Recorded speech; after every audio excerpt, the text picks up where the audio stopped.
we as a society have failed in understanding men. We do take them for granted. I feel like the dating game is kind of rigged against men. I reach up to my door and I see that the light is on. I was like, shit, chori ho gayi. Khatra. It's funny how these men carry our bags and our emotional baggage. I just brought that to you. Whoa. Bees at brunch? Careful. Because we're flowers. I think this conversation about bare minimum has been blown out of proportion because apparently most of us feel like everything is bare minimum. 5'9" से नीचे तो मैं देखूंगी नहीं. मैं तो 50 crore annually से अंदर तो शादी करूंगी ही नहीं. और मैं तो अगर उसके पास मर्सिडीज नहीं हुई तो मैं तो घर में शादी नहीं करूंगी. What always boggles my mind is hello and welcome to the Brunch Club, because as we all know, the best tea is served at brunch. I feel like we don't talk enough about how amazing the men in our lives have been and what an incredible positive influence they've had on the people that we are becoming. I think we have so much criticism for all the different ways men have acted, and sure, there is always room for growth, but there is also a space to really compliment and acknowledge the fact that a lot of men have done really, really wonderful things for us. And I feel like we just don't talk about that enough. Don't you agree? Yeah. I agree. And obviously, we do criticize them, we do judge them, and which is natural because we are two different genders.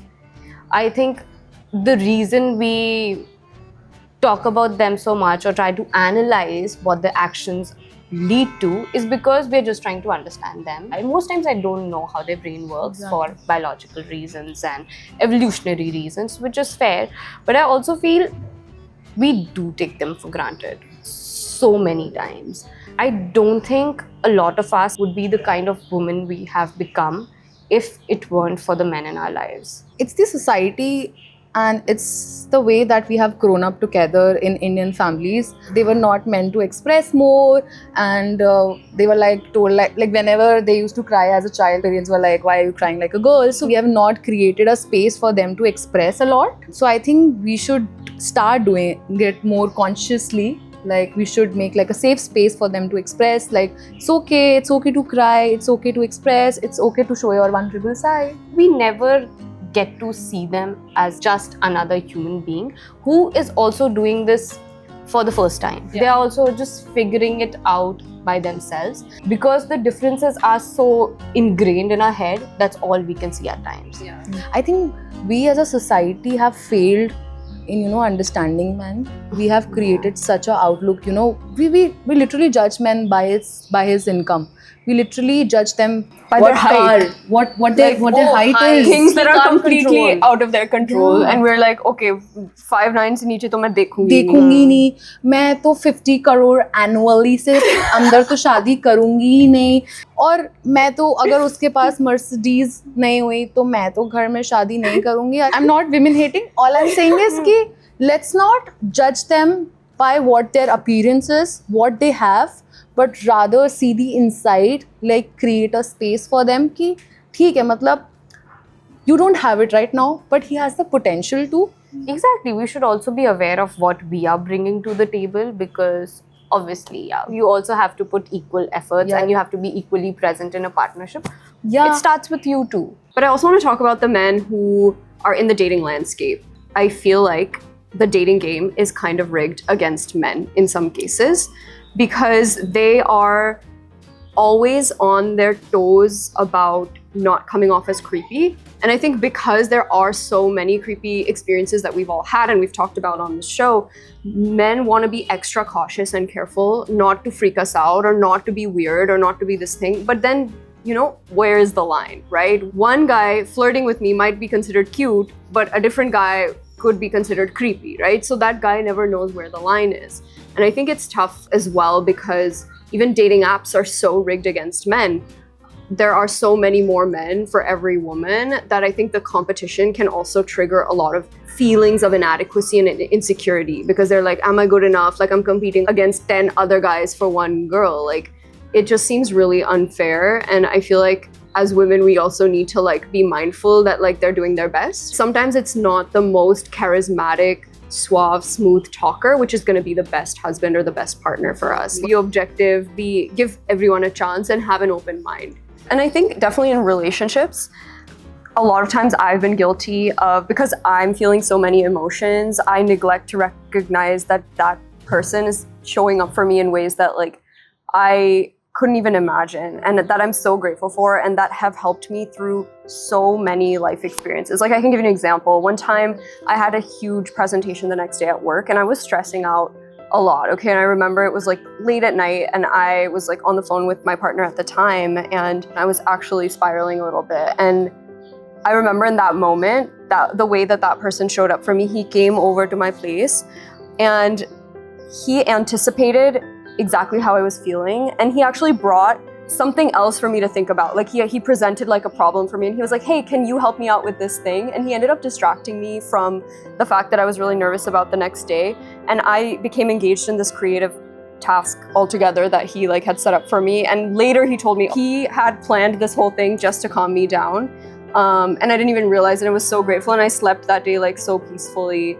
I didn't even like necessarily thank him in that moment. I didn't even know what he was doing. But at the back end, how much our boyfriends and partners have tried to make our lives easier, better, and more rich and happy. I think their outlook over the time has become like a giver, like a provider. Yeah. So when they do it, like very often they do it for us, we kind of like ignore it. We are like, you are a provider, you are a giver, like that's what you do. So tabhi I think we take them a little for granted, and we don't realize that, you know, they are doing this out of love, and from our end we should also do some conscious efforts. Yeah.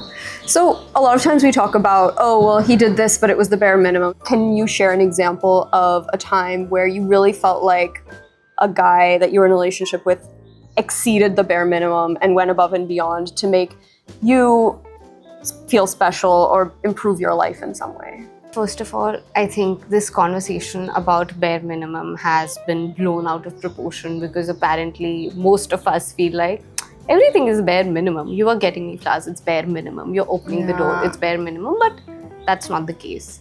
A person is being nice, you have to acknowledge it.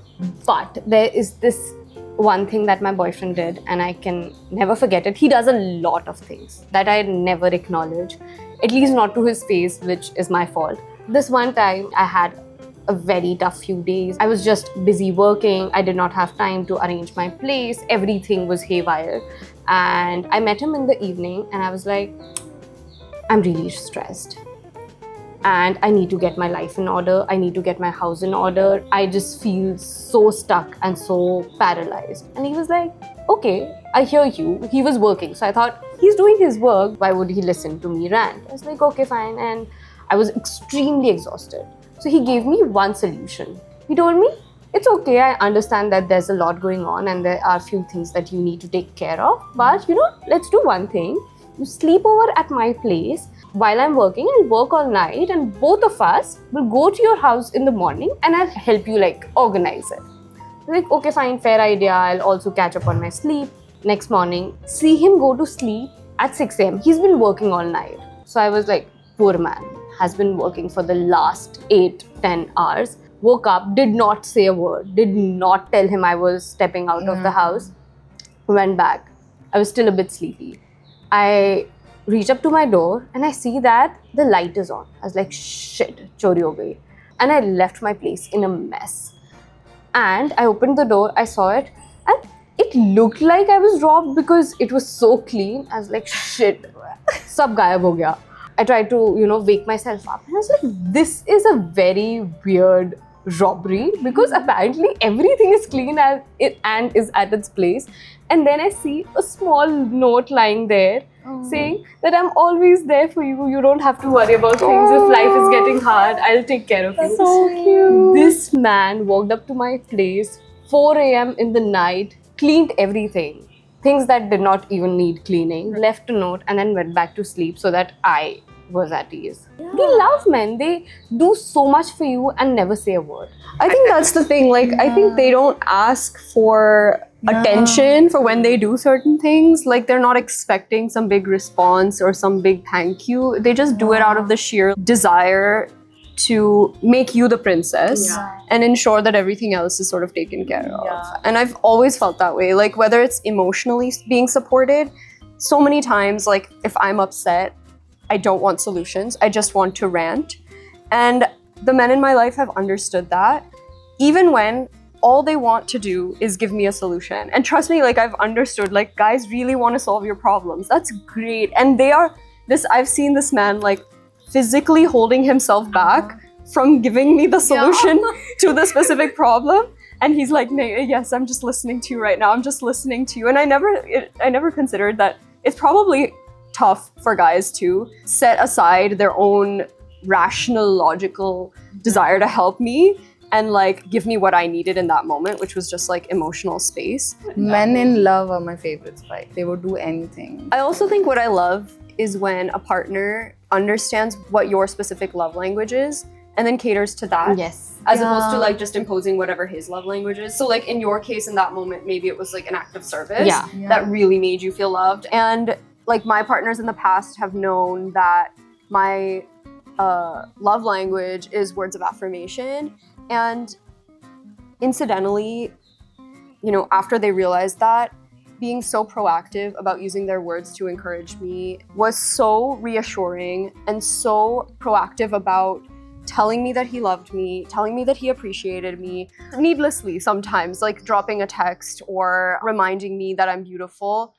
That healed parts of me that he didn't even break, right? Exactly. Like he was cleaning up a mess that someone else made, but I just feel like there's no amount of gratitude that I could express for all of that labor that was done for me, you know? And like, I'm really a better person for it, not just in my love life, like in all areas of my life. I'm a more confident person because that person reminded me who I was and what my worth was. Even if he's not even in my life anymore, those fingerprints stay.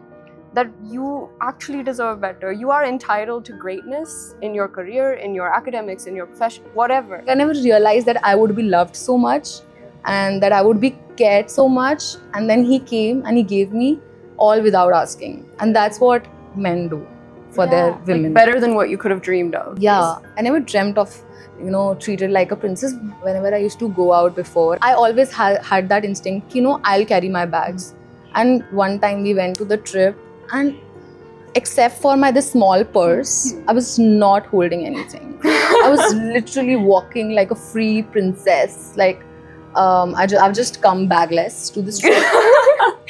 It's funny how these men carry our bags and our emotional baggage all at the same time. तभी तो and gym so जाते हैं well. ज़्यादा. Yeah, They gym have a जाते lot. हो. They have a lot to carry. Yeah. But I think that physical protection has always made me feel really safe. Because like as women in India, especially navigating the world, it's easy to feel scared and threatened in public spaces. And like what my partners in the past have always been sure to do is like make me feel protected. If whether we're traveling or whether I'm have to go back late at night, like I've had a man like drive me all the way from Gurgaon to Delhi late at night and then come all the way back multiple times a week for like months, literally months. Like we talk about the sidewalk rule about how men should walk on the outside of the road, and like that sense of like I know that I can turn off my brain and I don't have to be on hyper alert all the time, which as women we always have to be. But when I'm with him, like I don't have to feel scared for my own safety or feel like I have to be calculating 1,000 threats in my environment. And have you ever wondered that he must also be scared at times? That's what I'm saying. It's not like he's immune to like stuff. He's and not trying to danger like in get life. into a fight right now or like, you know. But he would do that for you, which For you, is amazing to, you know, be a shield for a person. Exactly. Like, why is it? It's always the expectation that if there's like a knock at the door or like a sound or a scary noise in the night, that okay, like I'm gonna stay in the covers, you go like figure it out. It's just like, it's kind of unfair, but we are so grateful that they do that. And they never say anything about it. They never make you feel like they're doing they would something. never make it like listen, I am doing it. They don't make a I big am deal doing about this. it. Make a big deal about it. Exactly. They don't make a big deal. I think about it's it. because it's an instinct. For them, to protect us is an instinct. Like they're just gonna do it on autopilot. Because of the men we have in our life, they are the reason why we say not all men are the same. What always boggles my mind is how many things a guy is like mentally juggling at the same time that I know nothing about. I hate logistics. Like I'm not a good planner. I'm not good at organizing things in my life. Like I am at work, but in my personal life, paying my rent on time, doing paperwork, getting checkups, like all of these things are really difficult for me to manage at the same time. And I've had a partner take all of the burden of logistics off of me and be like, I'll figure out your bank stuff. Imagine like someone helping me manage my own investments because it's just like too much mental load for me on top of all the stuff that he has to do. Where's that document again? Like, where did I put my Aadhaar card ka PDF? Like, I can't find it. He has it. He's like sending it to me. Like, theek hai. Like, maybe it's a bit of a security breach, but like I've trusted that person enough to like help me manage my life. And I think that men are often put in that role by default. कि guys will always be taking care of, okay, rent, घर का lease, वो sign करा रहे हैं, वो सब बिजली का bill, you know, देख रहे हैं क्या हो रहा है, and like I just don't even have to worry. Like I can focus on what I love to do. I think we need to celebrate that. At the same time, I think we should make some changes from our side too. Like we should also initiate things. We should also make the move. Like after the fight, we can approach, we can start the conversation. Why is it like, no, he has to do it because he's the man? No, we all are humans at the end of the day. He also has feelings. Yeah. Like, uska bhi to dil hai. For sure. So like I have a question, like how can we as women make the world more accommodating and more comfortable for men? Like they make our lives really comfortable, right? So what better behaviors can we adopt to return the favor in a sense? We should start making some conscious efforts, small efforts. Like we should also maybe not flowers, but I don't know what we can maybe do. Flowers. Flowers, but Men, what do you want us to do? Leave it in the comments below. leave in the comments below. Should I leave a glass of whiskey by your bedside at night? I'll do that. They will love that. They would love that. I can tell you, like if you're asking the question to a man कि what do you want from your woman to do? No, वो पता है क्या बोलेंगे? बस तुम साथ रह लो हमारे. You just be there. इतना ही चाहते हैं. Guys don't ask for anything. Guys literally are like, my only wish is that you be happy. On top of that, I think all women should become like a good listener. Oh yes, women Please have to be good like a good listener. We're very self-focused. Self-focused. Like we are really worried about the stuff we have to deal with. The feelings that we are feeling, like, Yeah. you know, I'm not feeling a certain way. Like I've also reflected on the fact that at times I have a lot of complaints of my man. Like I'll be like, तुमने ये नहीं किया, तुमने वो नहीं किया, and maybe that's justified, but maybe I don't balance it out with like sufficient recognition for what they are doing. So for sure, like putting ourselves in their shoes and trying to understand what their experience of the world is like is probably going to really help have more empathy, compassion, like be better partners as women. You know, we have to show up for them. But I also feel men are very easy to please and we do take it for granted. Like if you get him, अरे यार, confused हो गया. माफ कीजिए, मैं थोड़ी इधर-उधर निकल जाती हूँ. नहीं, tell us. In what sense do you mean? It's like if you ever have a fight with a man, he will not stretch it. You say sorry once, you say sorry twice, and he'll give in. Which is amazing because the kind of effort you're putting to save the relationship, it matters. We really are grateful. Yes, we love men. Thank you so much for watching The Brunch Club. If you enjoyed this episode, do be sure to hit subscribe, share it with your friends, and we'll see you in the next one. Bye! Bye!